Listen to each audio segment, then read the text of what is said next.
네, 이어서 한국형 뉴딜의 모색을 주제로 이정우 경북대학교 명예교수의 두 번째 기조 강연이 있겠습니다. 이정우 교수님 무대로 모시겠습니다. 여러분 큰 박수로 맞이해 주시기 바랍니다.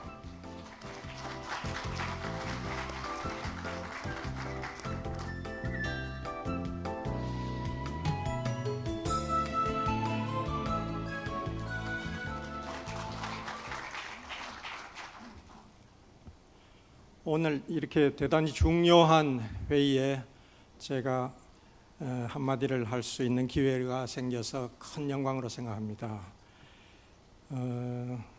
해외에 많은 석학들이 오셨고 국내에서도 최고의 학자들이 오늘 모였습니다.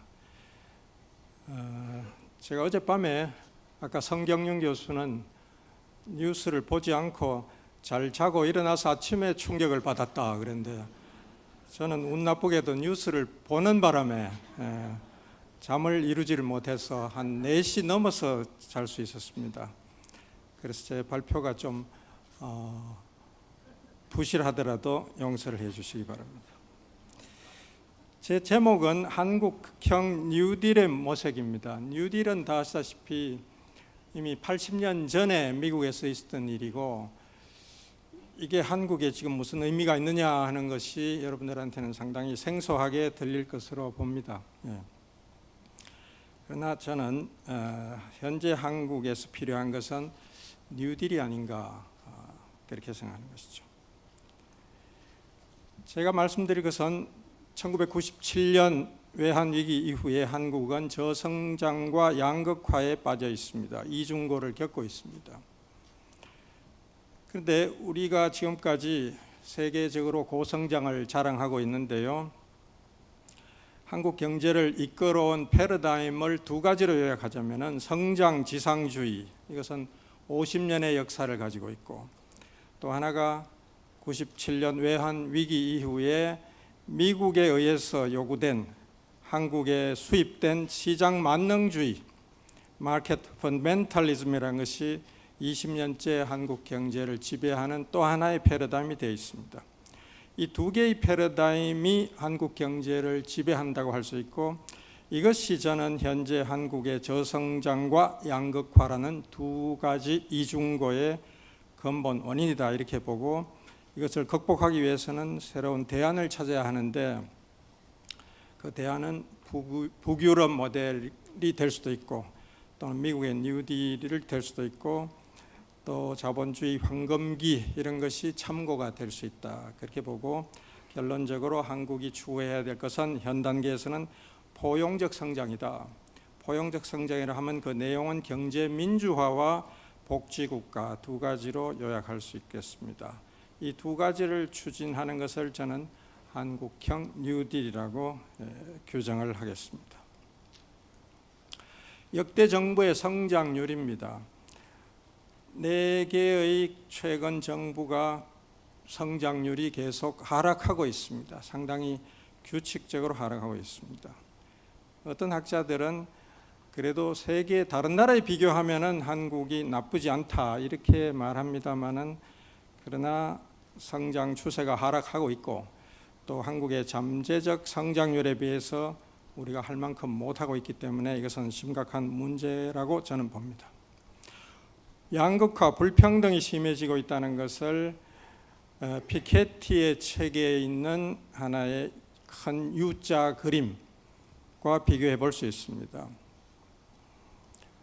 여기에 미국과 일본과 프랑스의 불평등의 추세를 보여주는데, 피케티의 업적 중에 중요한 것은 세계 여러 나라가 서로 다른 경제 체제와 사회 체제를 갖고 있음에도 불구하고 대단히 유사한 불평등의 그런 추세를 보이고, 그것이 U자형이라는 점입니다.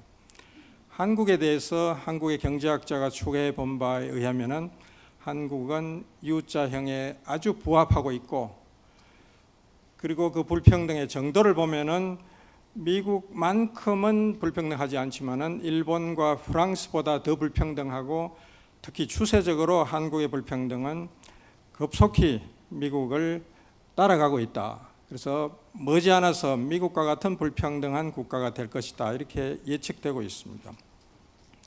또 여기 그림에는 없습니다만은 한국의 노동 분배율이 하락하고 있고 지난 20년간 외환 위기 이후에 이 노동 분배율의 하락은 피케티가 지적했듯이 전 세계적 공통 현상이기는 합니다. 그러나 문제는 한국의 노동 분배율 하락 속도가 다른 어떤 나라보다도 빠르다는 점입니다. 이것이 우리의 걱정거리입니다.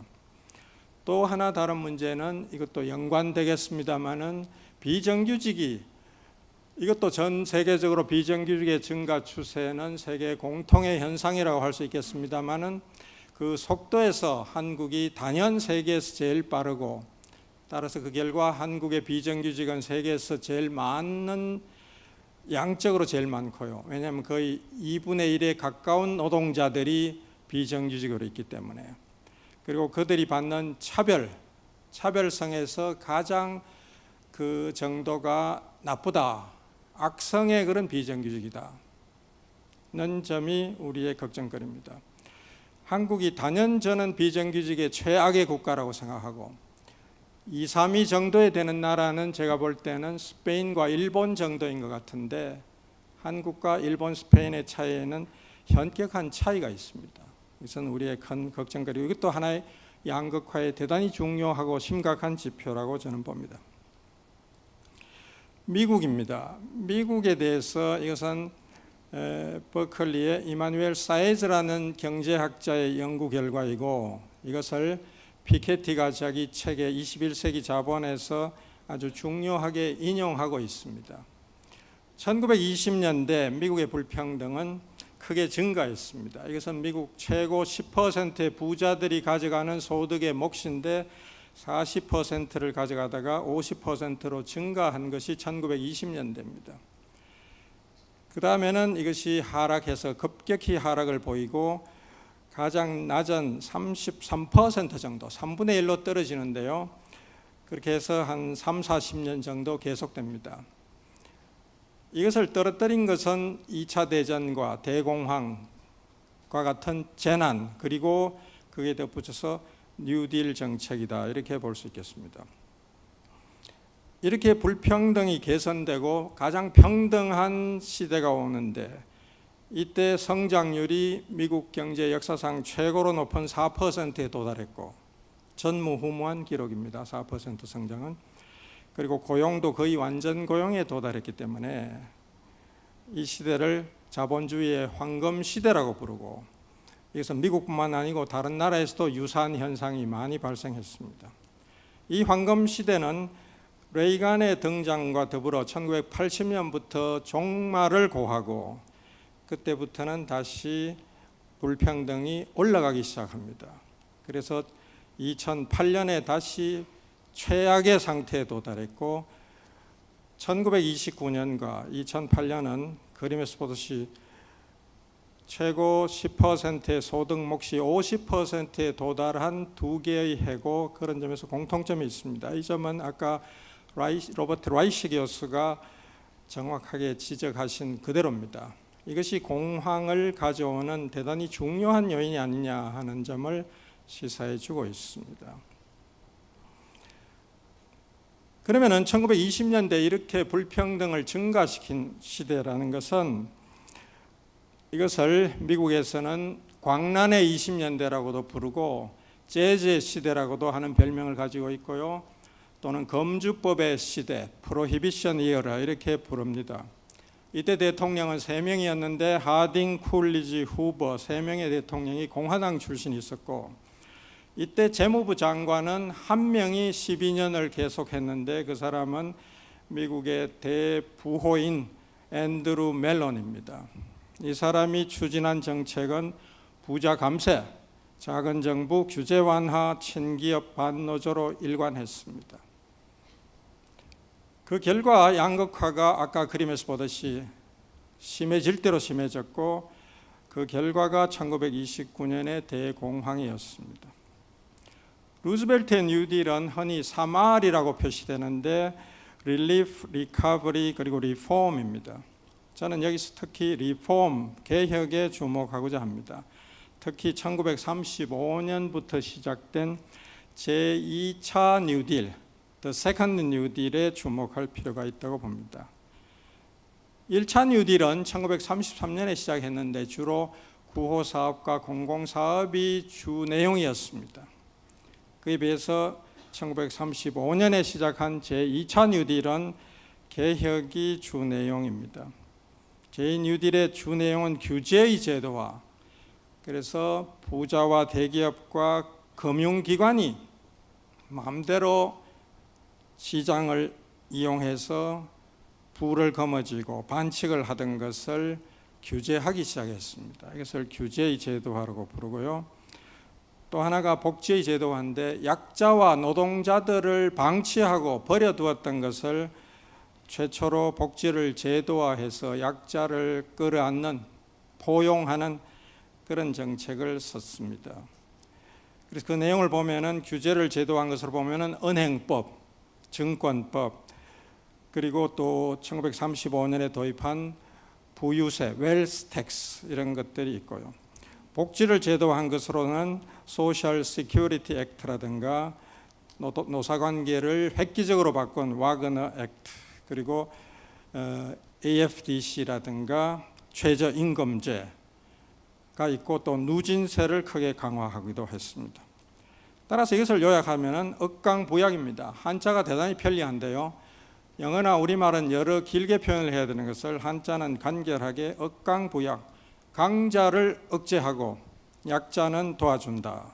이것이 뉴딜입니다. 뉴딜의 핵심이고, 따라서 흔히 뉴딜이라 하면은 공황을 극복하기 위해서 공공사업, TVA 사업과 같은 그 공공사업을 벌였다 이렇게 이해하는 분들이 많고, 그렇게 저도 예전에 학교에서 배웠습니다마는 사실은 그것은 핵심이 아니고 억강부약이 뉴딜의 핵심입니다. 1980년대 이후의 미국을 보면은 1920년대와 판박이로 똑같습니다. 그래서 60년 만에 역사가 반복되었다 이렇게 말해도 좋을 정도라고 생각합니다. 레이건과 부시가 추진한 정책은 하딩, 쿨리지, 후보가 추진했던 부자 감세, 작은 정부, 규제 완화, 친기업 반노조를 그대로 반복했습니다. 그렇게 해서 2008년에 또다시 경제 위기를 일으켰고, 이것이 오바마의 집권을 가져오게 됩니다.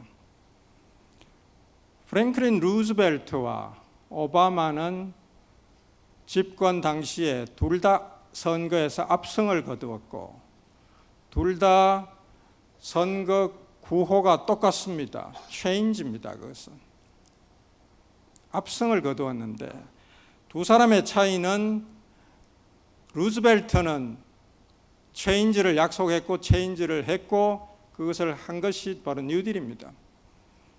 오바마는 체인지를 하겠다고 약속을 했는데 체인지를 하지 않았습니다. 개혁을 별로 하지 않았습니다. 불평등을 줄이지를 못했습니다. 그 결과가 2016년에 뜻밖의 트럼프의 승리를 가져왔다. 그렇게 해석을 해야 될 거로 봅니다. 이것은 우리가 역사의 하나의 중대한 교훈을 주는 것이 아닌가 그렇게 봅니다. 노동을 중시한 대통령들은 아주 드문데요. 미국 역사에서 링컨이 아주 노동을 중시하는 이런 친노동적인 발언을 한 적이 있고, 프랭클린 루즈벨트 역시 이런 발언을 한 적이 있습니다. 아이러니컬하게도 친기업적인 태도를 취했던 대통령들은 거의 다 실패했습니다. 하딩, 쿨리지 후보도 다 친기업적이죠. 다 실패했습니다.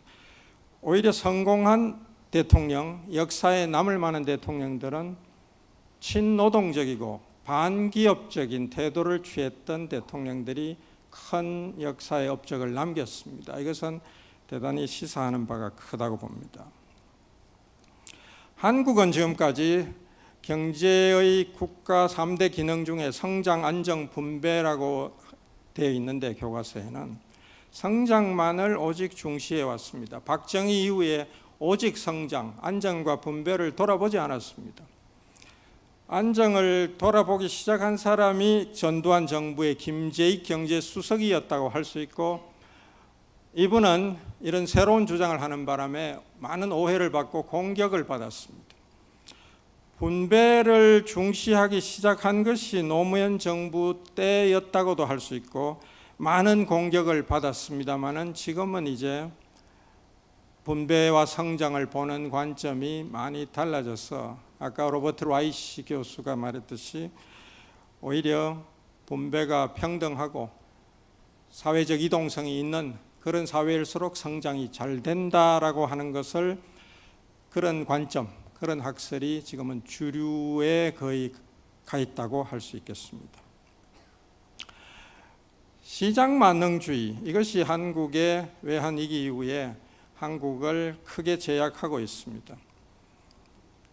보수 정부 있던 이명박 박근혜 정부가 줄기차게 작은 정부 규제 완화를 주장했는데 이것은 사실 맞지 않는다고 생각합니다. 왜냐하면 한국은 세계은행이 발표하는 Doing Business에서 4위에 올라 있는 200개국 중에 4위나 되는 그런 나라인데 더 규제 완화해서 기업을 옥죄는 것을 풀 것이 있는지 의문스럽습니다.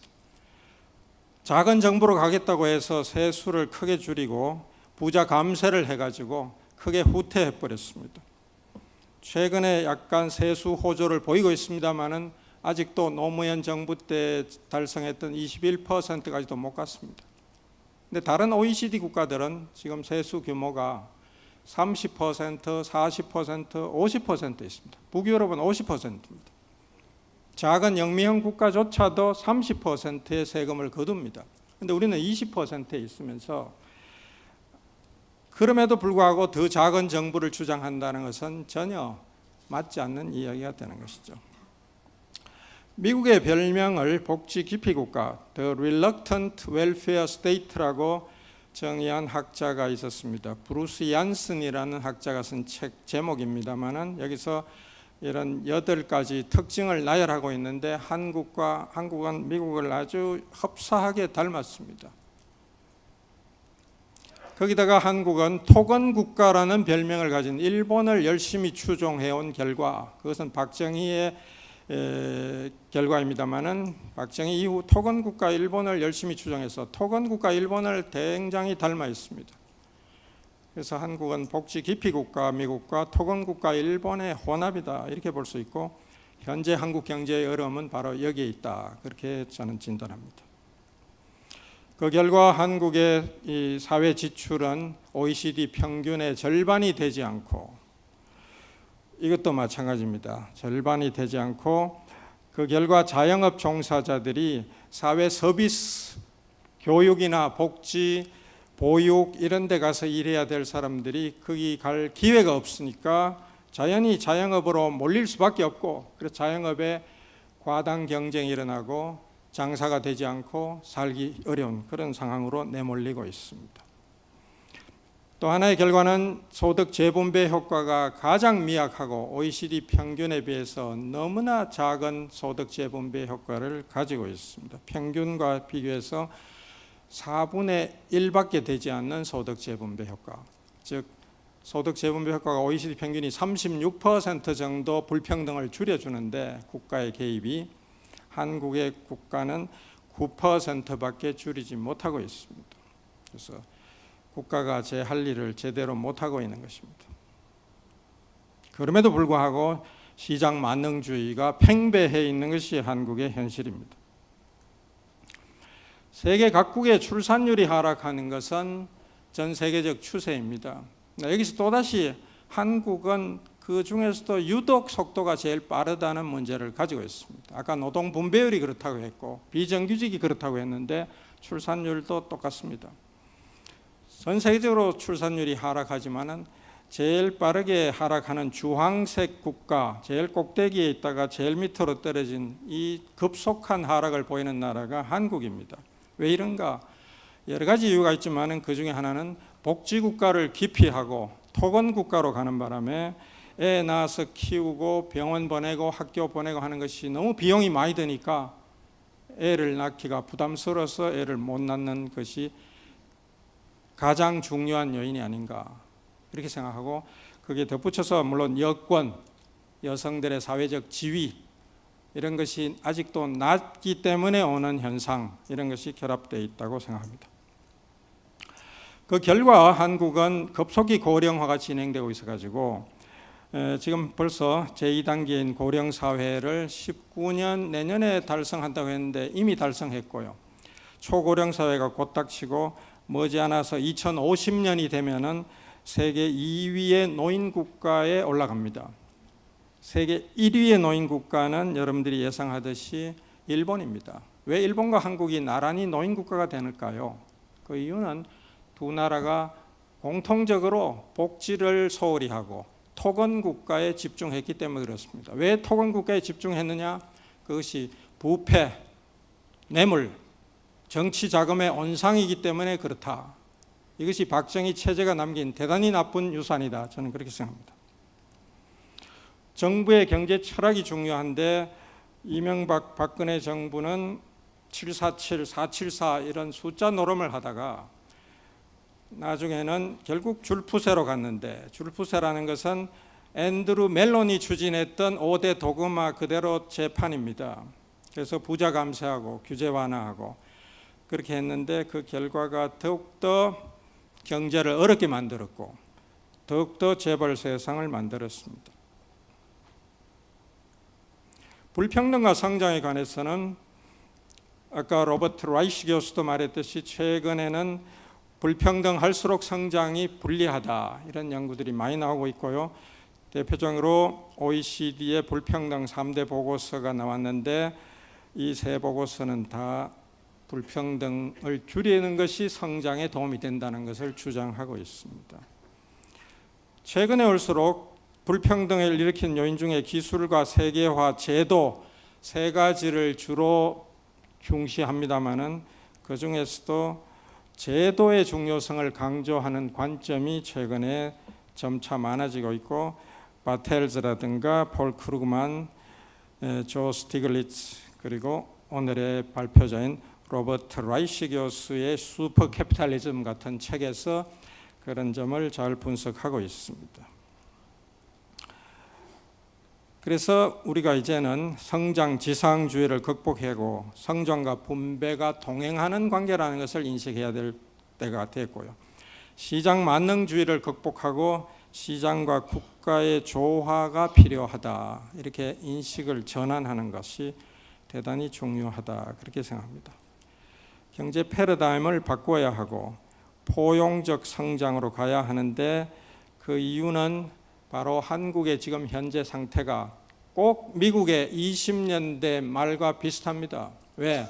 지난 10년간 이명박 박근혜 정부가 추구한 것이 부자 감세와 규제 완화와 작은 정부 같은 앤드루 멜론의 정책을 지난 10년의 보수 정부가 잘못된 방향으로 갔고 그것이 극단으로 가서 지금 양극화가 굉장히 심해지고 성장도 늪에 빠져 있는데 이것을 탈피하는 것은 뉴딜이다, 이것이죠. 뉴딜의 내용은 억강부약인데 억강부약을 다시 풀었으면은 경제 민주화이고 억강은 부약은 복지국가입니다. 그래서 뉴딜이 필요하다는 것이죠. 시대적 흐름을 다시 요약하면은 박정희 이후에 반세기 동안을 관치 경제가 지배했는데 이것은 다른 말로 하면은 국가 독재 모델이 됩니다. 스테이트 데스포티즘이 되었습니다. 그 뒤에 1998년부터 지난 20년간은 급속히 미국이 강요한 시장 만능주의가 들어온 바람에 시장 독재, 마켓 데스포티즘이 한국 경제를 옥죄고 있습니다. 그래서 이 두 개의 굴레를 탈피해야 된다. 빨리 탈피해야 되고 그 내용은 경제민주화가 복지국가고 포용적 성장이다, 그런 이야기입니다. 이것은 경제민주화, 사회민주주의에서 독일 모델이 있고 스웨덴 모델이 있고 영국 영미형 모델이 있습니다. 이쪽은 그 의사결정에서 참여를 높이는 것이고 독일은 소유와 이익에서 참여하는 것을 영미형 모델이라고 할 수 있겠는데 그 절충형이 스웨덴이라고 한다면은 한국과 일본은 둘 다 미약합니다. 여기서 최근 한국 재벌의 갑질 문제가 크게 문제가 되고 있는데 이것을 타파하기 위해서 노동자들의 참여가 필요하고, 이 참여의 방향을 소유의 참여로 갈 것이냐, 의사결정 참여로 갈 것이냐, 즉 영미형 모델의 경제 민주주의로 갈 것이냐, 아니면 독일식의 산업 민주주의로 갈 것인가, 또는 절충으로 갈 것인가, 그런 것을 심각하게 논의해야 될 단계라고 봅니다. 사회적 대화를 해서 성공한 나라들이 있습니다. 스웨덴이 1938년에 살츠바덴 협약을 통해서 위기를 타파했고요. 네덜란드가 1982년에 폴드 모델을 해서 바세나르 협약을 통해서 위기를 타개한 적이 있습니다. 아일랜드가 최근에 1987년 이후에 3년마다 사회 협약을 통해서 위기를 돌파하고 큰 경제 기적을 이루어낸 바가 있습니다. 저는 아일랜드 모델이 한국에 상당히 부합한다 이렇게 보고요. 그것은 노사정 대화 플러스 거기다가 사회단체, 여러 가지 여성단체, 농민단체, 이런 단체들이 들어와서 사회적 대화를 하는 보다 제일 큰 틀이 되겠습니다. 이런 큰 틀의 사회적 대화를 통해서 지금 한국 경제의 가장 중요한 문제인 재벌개혁, 복지증세, 조세개혁, 비정규직 문제, 노동자 참여 등을 일괄적으로 해결해야 된다. 이것 하나하나가 다 해결하기 어려운데요. 이것을 하나하나 해결하려면 그건 저는 불가능하다 이렇게 보고, 이것을 한꺼번에 테이블 위에 올려서 주고받는 식의 대타협을 이루어내는 것이 시급하고, 지금 복지증세를 했습니다마는 문재인 정부의 복지증세 규모는 너무 작아서 이거보다 몇 배, 아마 5배, 10배 정도의 복지증세가 필요하지 않을까, 저는 그렇게 생각합니다. 그래야 복지국가로 가는 출발을 할 수 있다, 그렇게 봅니다. 이것이 더블린에 있는 더블린 스파이어고, 이것은 아일랜드가 사회 대타협을 통해서 경제 기적을 이루어내고 영국의 국민소득을 추월한 2002년에 세운 탑입니다. 125m짜리 큰 탑이 더블린 시내 수도 한복판에 서 있습니다. 이걸 보면서 한국도 할 수 있다. 이 위기를 돌파하고 경제 민주화 복지국가를 빨리 해야 되고, 그것을 한마디로 요약하면 억강부약이고, 그것을 영어로 표현하면 뉴딜이 되겠습니다. 대단히 고맙습니다. 네, 이정우 교수님 정말 감사합니다. 네, 한국형 뉴딜의 모색이라는 주제로 좋은 말씀 나누어 주셨습니다.